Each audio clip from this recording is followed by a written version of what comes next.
Hello guys, tayo magluluto ngayon ng corned beef. Una natin ng bawang. Siyempre mantika na mainit na yan mga idol.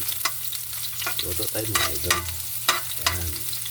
Tapos, kapag pag medyo golden brown na mga idol. Ayan. Pag nag-golden brown na yan, medyo. Ayan. Pag nagbago na yung itsura, susunod natin ang sibuyas. Lods.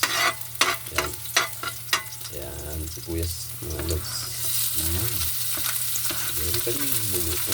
Ang corned beef sa umaga.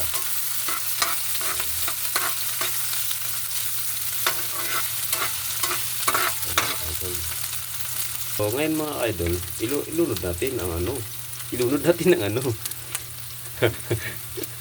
ang patata mga idol. Sa Tagalog yan ay potato. Potato. Yes, dito. English. Yan. Yan. Hindi po corned beef ang niluto kasi dito ha guys, kundi patatas. Kasi mas marami. Ha? Reminder lang, baka mabasa yung mga baser natin dyan. Ang niluto po natin pala ay patatas. Okay? So, tapos ngayon, alulunin natin at halo-haloin natin. Mga idol. Yan. Wala po pong kata, mga idol. Hindi na po nag-iibit para masasyan nyo ang paano magluto ng patatas with corned beef. Kakaiba to ha.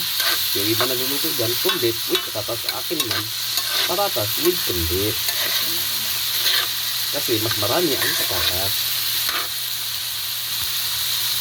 Aray ko. Patas. Lapayin na natin yung mga idol. Ayan. Ang niluluto po natin ay patatas ha. Remende. With corned beef. Lagyan na natin ang corned beef. Ayan mga idol. Ayan. Ayan. Tapos, halo-haloin natin mga idol. Ayan.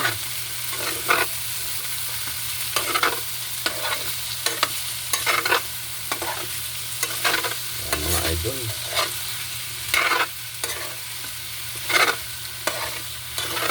So, 2 minutes na ito mga idol. Pwede na ito i-serve mga lods.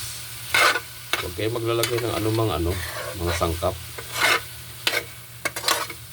Pwede dito lagyan ng pamintang durog. Kung mayroon kayo. Optional lang kayo kung gusto nyo. Pero ako hindi na ako naglalagay. Salamat sa mga tikman natin. Yummy! Sarap.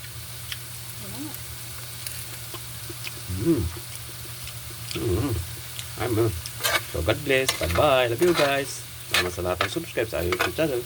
Pag mahilig nyo naman sa sports, i-search po lang ang Michael Ansal TV. Michael Sports TV. Salamat po.